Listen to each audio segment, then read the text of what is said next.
जय श्री राम।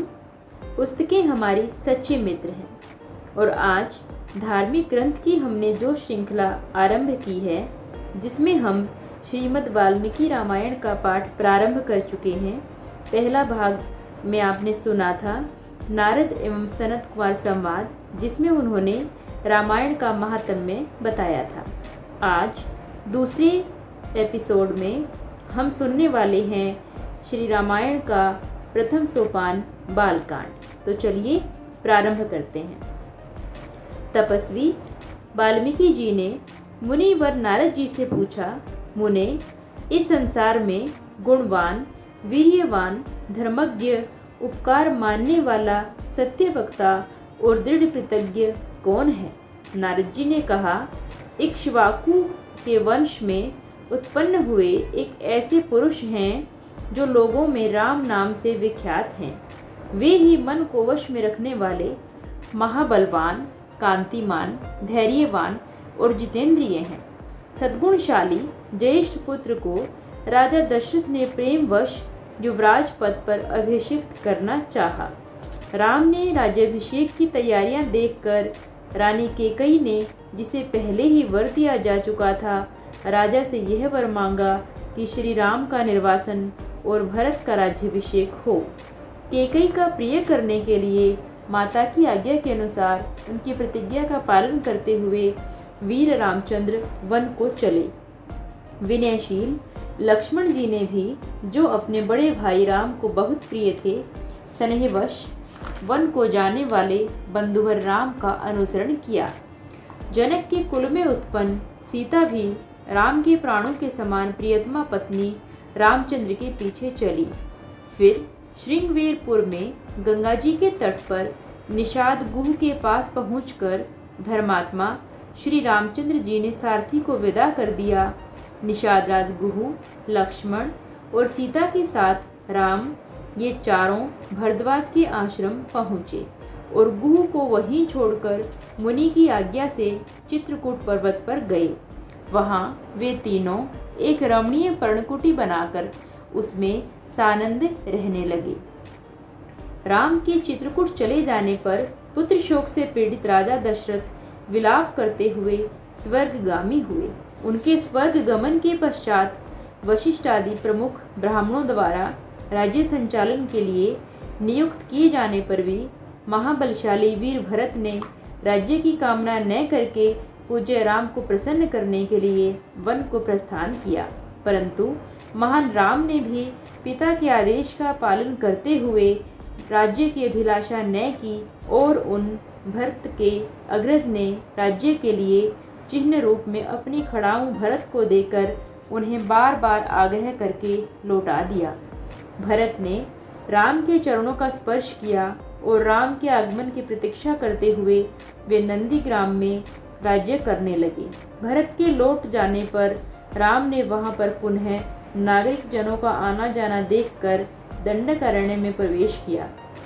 उस वन में पहुंचने पर कमल लोचन राम ने विराट नामक राक्षस को मारकर चिरभंग, सुतीक्ष्ण, अगस्त्य मुनि और अगस्त्य के भ्राता के दर्शन किए। वहां ही रहते हुए श्री राम ने इच्छानुसार रूप बनाने वाली शूर्पणखा नाम की राक्षसी को लक्ष्मण के द्वारा उसकी नाक काटकर कुरूप कर दिया। तब शूर्पणखा के कहने से चढ़ाई करने वाले सभी राक्षसों को और खरदूषण, त्रिशरा तथा उनके पृष्ठपोषक असुरों को राम ने युद्ध में मार डाला। तदनंतर अपने कुटुंब का वध सुनकर रावण नाम का राक्षस क्रोध में मूर्छित हो उठा और उसने मारीच राक्षस से सहायता मांगी। मायावी मारीच के द्वारा उसने दोनों राजकुमारों को आश्रम से दूर हटा दिया और स्वयं राम की पत्नी सीता का अपहरण कर लिया। जाते समय मार्ग में विघ्न डालने के कारण उसने जटायु नामक गिद्ध का वध किया।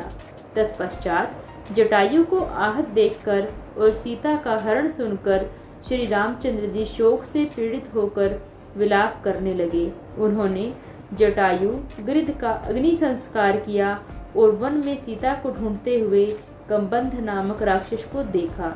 महाबाहु श्री राम ने उन्हें मारकर उनका भी दाह किया। अतः वह स्वर्ग को चला गया। राम शबरी के यहाँ गए, उसने इनका भली भांति पूजन किया। फिर वे पंपापुर के तट पर हनुमान नामक वानर से मिले और वानर राज सुग्रीव ने सन्हेवश बाली के साथ बैर होने की सारी बातें राम से दुखी होकर बतलाई। राम ने बाली को एक ही बाण में मार गिराया। तब उन वानर राज ने भी सभी वानरों को बुलाकर जानकी का पता लगाने के लिए उन्हें चारों दिशाओं में भेजा। तत्पश्चात संपाति नामक गिद्ध के कहने से बलवान हनुमान जी 100 योजन विस्तार वाले क्षीर समुद्र को कूदकर लांघ गए। वहां रावण पालित लंकापुरी में पहुंचकर उन्होंने अशोक वाटिका में सीता जी को चिंतामग्न देखा। तब उन विधेय नंदिनी को अपनी पहचान देकर राम का संदेश सुनाया और उन्हें सांत्वना देकर 5 सेनापतियों और 7 मंत्री कुमारों की हत्या कर वीर अक्षय कुमार को भी मारा। इसके बाद वे पकड़े गए। तत्पश्चात मिथिलेश कुमारी सीता के स्थान के अतिरिक्त समस्त लंका को जलाकर वे महाकवि हनुमान जी राम को प्रिय संदेश सुनाने के लिए लंका से लौट आए। इसके अनंतर सुग्रीव के साथ भगवान राम ने महासागर के तट पर जाकर बाणों से समुद्र को शुद्ध किया। फिर समुद्र के ही कहने से राम ने नल से पुल निर्माण करवाया। उसी पुल से लंकापुरी में जाकर रावण को मारा। फिर सीता के मिलने पर श्री राम को बड़ी लज्जा आई। तब श्री राम भरी सभा में सीता के प्रति मर्मभेदी वचन कहने लगे। उनकी इस बात को न सह सकने के कारण साध्वी सीता अग्नि में प्रवेश कर गई। इसके बाद अग्नि से उन्होंने सीता को निष्कलंक माना। फिर सभी देवताओं से पूजित होकर राम बहुत ही प्रसन्न होकर राक्षस राज विभीषण को लंका के राज्य पर अभिषिक्त करके कृतार्थ हो गए। यह सब हो जाने पर राम अपने साथियों के साथ पुष्पक विमान पर चढ़कर अयोध्या के लिए प्रस्थित हो गए। निष्पाप रामचंद्र जी ने नंदीग्राम में अपनी जटा कटाकर भाइयों के साथ सीता को पाने के अनंतर पुनः अपना राज्य प्राप्त किया। महायशस्वी राम अश्वमेध यज्ञ करेंगे। संसार में चारों वर्णों को वे अपने अपने धर्म में नियुक्त रखेंगे। फिर 11,000 वर्षों तक राज्य करने के अनंतर श्री रामचंद्र जी अपने परम धाम को पधारेंगे। तो जब एक तरह से इतनी घटना हो चुकी थी, श्री रामचंद्र जी अयोध्या में वापस राज्य प्राप्त कर चुके थे, तब उसी समय महर्षि वाल्मीकि ने रामायण की रचना की थी। अब इसमें आएगा रामायण काव्य का उपक्रम, कैसे इसकी रचना हुई, क्या प्रसंग बना, किस कारण से महर्षि वाल्मीकि आदि कवि बन गए, क्या ऐसी घटना हुई। अब आप ये सुनिए। वाल्मीकि जी से सम्मानित हो नारद जी आकाश मार्ग से चले गए। इसके बाद वाल्मीकि जी तमसा नदी के तट पर गए और कहा, भरद्वाज देखो, यहाँ का घाट बड़ा सुंदर और कीचड़ का नाम नहीं। यहाँ का जल वैसा ही स्वच्छ है जैसे किसी सत्पुरुष का मन होता है। तात, मैं तमसा के इसी उद्यम में तीर्थ स्नान करूँगा। शिष्य के हाथ से वल्कल लेकर मुनि यहाँ के वन की शोभा देखने लगे। उनके पास ही क्रौंच पक्षियों का एक जोड़ा विचर रहा था। उसी समय एक निषाद ने उस जोड़े में से एक नर पक्षी को मुनि के देखते ही देखते बाण से मार डाला। वह पक्षी पृथ्वी पर गिर पड़ा।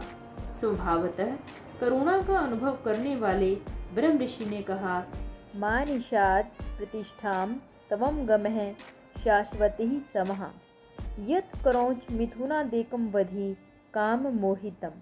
हे निषाद, तुझे नित्य निरंतर कभी भी शांति न मिले, क्योंकि तूने इसी कामी क्रौंच के जोड़े में से एक की हत्या कर डाली।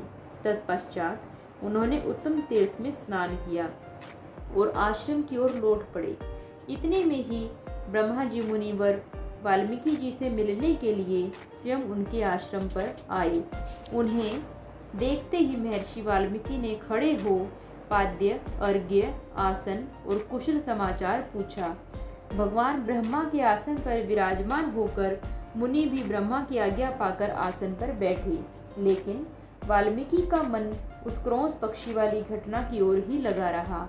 ब्रह्मा जी उनकी मनस्थिति को देखकर हंसने लगे और बोले, हे ब्राह्मण, तुम्हारे मुंह से निकला हुआ यह छंदोबद्ध वाक्य श्लोक रूप ही होगा।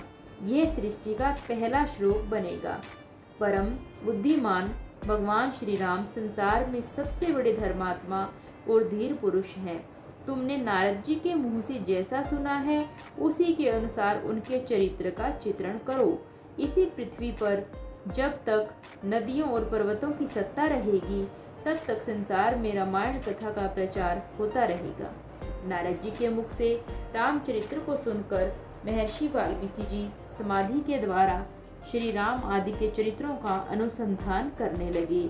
योग का आश्रय लेकर उन धर्मात्मा महर्षि ने पूर्व काल में जो जो घटनाएं घटित हुई थी उन सबको वहां पर हाथ रखे हुए आंवले की तरह प्रत्यक्ष देखा तथा उन सबको महाकाव्य का रूप देने की चेष्टा की। इसमें महर्षि ने 24,000 श्लोक, 500 सर्ग तथा उत्तर सहित 7 कांडों में प्रतिपादन किया है। महर्षि ने सोचा कि कौन ऐसा शक्तिशाली पुरुष होगा जो इस महाकाव्य को पढ़कर जन समुदाय में सुना सके। राजकुमार कुश और लव दोनों भाई धर्म के ज्ञाता और यशस्वी थे। उनका स्वर बड़ा ही मधुर था और वे मुनि के आश्रम पर ही रहते थे। उनकी धारणा शक्ति अद्भुत थी। वाल्मीकि जी ने उनकी ओर देखा और उन्हें सुयोग्य समझकर वीणा बजाकर स्वर और ताल के साथ गाने के लिए कहा। दोनों भाई कुश और लव उस महाकाव्य को पढ़कर उसका गान करने लगे। एक समय सर्वत्र प्रशंसित होने वाले राजकुमार कुश और लव अयोध्या की गलियों और सड़कों पर रामायण के श्लोकों का गान करते हुए विचर रहे थे। इसी समय उनके ऊपर श्री राम की दृष्टि पड़ी। दोनों विनयशील भाइयों की ओर देखकर श्री रामचंद्र जी ने भरत, लक्ष्मण और शत्रुघ्न से कहा, ये तेजस्वी दोनों कुमार मधुर काव्य बड़े सुंदर ढंग से गाकर सुनाते हैं। यो कहकर उन्होंने उन दोनों भाइयों को गाने की आज्ञा दी। आज्ञा पाकर वे दोनों भाई रामायण काव्य का गान करने लगे।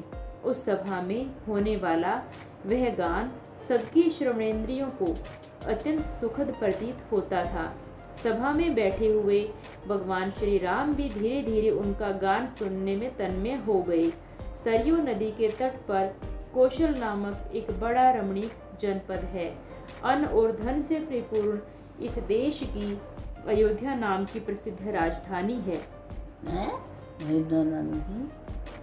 अन्न और धन से परिपूर्ण इस देश की अयोध्या नाम की प्रसिद्ध राजधानी है, जिसको महाराज मनु ने बसाया था। इंद्रपुरी के समान इस विशाल और सुंदर नगरी में सूर्य कुल के अवतंश महाराज दशरथ राज्य करते थे। महाराज दशरथ चारों वेदों के जानने वाले शूरवीर, परमेश्वर के भक्त और सदा प्रजा को प्रसन्न रखने वाले थे। इनके राज्य में कोई चोर, शराबी, जुआ खेलने वाला, झूठ बोलने वाला और नास्तिक नहीं था। महाराज दशरथ के गुणों से संपन्न 8 मंत्री थे। धृष्टि, जयंत, विजय, सुराष्ट्र, राष्ट्रवर्धन, अकोप, धर्मपाल और 8वें सुमंत्र। ऋषियों में श्रेष्ठतम वशिष्ठ और वामदेव ये 2 महर्षि राजा के माननीय पुरोहित थे। इनके सिवा सुयज्ञ, जाबाली, काश्यप, गौतम दीर्घायु, मार्कंडेय और विप्रवर कात्यायन भी महाराज के मंत्री थे। वे सब विद्वान होने के कारण विनयशील, सलज्ज, कार्यकुशल, जितेंद्रिय, श्री संपन्न, महात्मा, शस्त्र विद्या के ज्ञाता, सुदृढ़, पराक्रमी, यशस्वी, समस्त राज्यों में सावधान, राजा की आज्ञा के अनुसार कार्य करने वाले, तेजस्वी, क्षमाशील, कीर्तिमान तथा मुस्कुराकर बात करने वाले थे। जी हाँ, आप सब सुन रहे थे श्रीमद् वाल्मीकि रामायण का एपिसोड नंबर 2, जिसमें हमने रामायण का सारांश सुना और इस घटना पे हम पहुंच गए कि श्री वाल्मीकि जी ने रामायण कैसे लिखी और लवकुश को कैसे याद करवाई, किस घटना के कारण कि क्रोंच और क्रोंच पक्षियों के जोड़े में से जब एक की हत्या शिकारी ने कर दी थी, उस समय उनके मुख से जो श्लोक निकला था वही हमारी सृष्टि का पहला श्लोक बना और उन्होंने रामायण की रचना की। इस एपिसोड में हमने आपको ये भी बताया कि महाराज दशरथ अयोध्या के राजा थे, उनके कौन कौन मंत्री थे और किस तरह का उनका दरबार था। ये सब बातें हमने सुनी। अगले एपिसोड में हम सुनेंगे कि राजा दशरथ का पुत्र के लिए अश्वमेध यज्ञ करना। तो यदि आपने पहला एपिसोड नहीं भी सुना है तो हमारे चैनल पे वाल्मीकि रामायण के नाम से जो प्लेलिस्ट है उसमें आप पहला एपिसोड और आगे भी इसके सारे एपिसोड एक साथ सुन पाएंगे। आपके मन में जो डाउट हो, अगर आपका कोई कीमती सुझाव हो तो आप कमेंट करके ज़रूर हमें अपने सुझाव दें। और मैं अपनी मम्मी को ये रामायण सुना रही हूँ और साथ में मेरा मन है कि आप सब भी सुने, क्योंकि कई बार मैं देखती हूँ कि मम्मी की बहुत सारी ऐसी सखियाँ हैं जो बड़ी आयु के कारण किसी की आंखें ठीक नहीं हैं, कोई पढ़ ही नहीं सकते हैं, या फिर कई छोटे बच्चे हैं जिनको इतना समय नहीं होता। तो बच्चे मान लो कि एक्सरसाइज करते हुए, कोई गृहिणी है तो वो कोई अपने घर के काम निपटाते हुए जैसे म्यूजिक सुनते हैं, तो क्या हम अपने धर्म ग्रंथों को नहीं सुन सकते? इनसे हमारे अंदर एक सकारात्मक ऊर्जा भी आएगी और जो डिप्रेशन जैसी बीमारियां हैं, जो पेशेंस की, धैर्य की कमी हो गई है लोगों के अंदर, वो दूर दूर तक भी हमें कहीं देखने को नहीं मिलेगी। तो धार्मिक ग्रंथों की श्रृंखला में आप हमारे साथ जुड़े रहिए। चैनल को लाइक कीजिए, सब्सक्राइब कीजिए ताकि हमारा उत्साह बढ़े। धन्यवाद।